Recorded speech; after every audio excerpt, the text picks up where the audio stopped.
더불어민주당은 야당의 반대로 공수처법 우선 처리가 사실상 어려워지자 선거제를 우선 처리하는 가능성을 시사하면서 한국당을 제외한 야당의 공조를 요청했습니다. 한국당은 야합 꿍꿍이가 산으로 가고 있다고 비판했는데요. 국회 연결해 보겠습니다.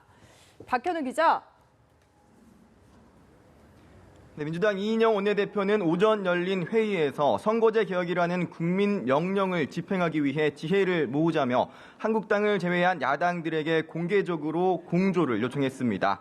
이어 오후 열린 의원총회에서는 바른미래당과 정의당, 민주평화당과 힘을 모아 패스트트랙 법안 지정을 이뤄낸 지난 4월의 공조를 언급하며 해당 야당들과 접촉을 시작했고 의견과 지혜를 모으는 과정으로 들어갔다고 밝혔는데요.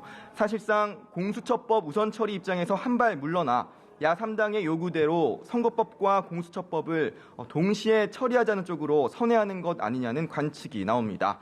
민주당의 이 같은 방침에 한국당은 여당의 속내가 드러나고 있다며 선거제 야합, 꿍꿍이가 산으로 가고 있다고 비판했습니다. 나경원 원내대표는 민주당이 좌파 야합 세력을 구슬려 엉터리 비례대표제를 만들려다 보니 결국 의석수 확대라는 건드리지 말아야 할 뇌관을 건드리고 있다고 주장했습니다. 그러면서 연동형 비례대표제를 포기해야 한다며 불법적 패스트트랙을 원천 무효화하고 처음부터 다시 논의해야 한다고 강조했습니다. 네, 선거제 논의도 역시나 쉽지 않고요. 다른 사안들도 여야 간의 공방이 이어졌다고요. 네, 민주당은 한국당 지도부가 이른바 패스트트랙 공천 가산점 도입 가능성을 시사한 것과 관련해 오늘도 날선 비판을 이어갔습니다.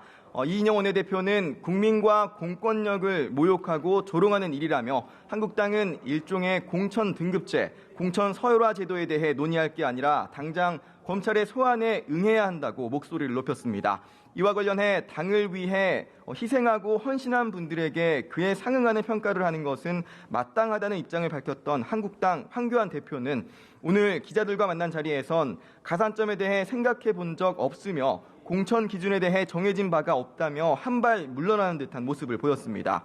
민주당은 박근혜 정부 시절 작성된 계엄령 문건과 관련한 공세도 이어갔습니다. 특히 이인영 원내대표는 한국당 황교안 대표를 직접 겨냥하며 내란 음모 사건에 대한 검찰의 재수사가 필요하다고 강조했는데요. 그동안 이 사안과 관련해 비교적 신중한 태도를 보여왔던 여당 지도부가 공식 회의석상에서 황 대표를 직간접적으로 언급하고 12.12 군사 반란을 무색해하는 내란 음모 등 표현을 써가며 공세 수위를 한껏 끌어올리는 모습입니다. 이와 관련해 한국당은 이미 사실이 아닌 것으로 밝혀진 사안이고 허위사실 유포에 대한 검찰 고발까지 이뤄진 상태인데도 민생 법안과 예산 처리를 위해 노력해야 할 여당 원내대표가 정쟁에만 골몰하고 있다고 비판했습니다.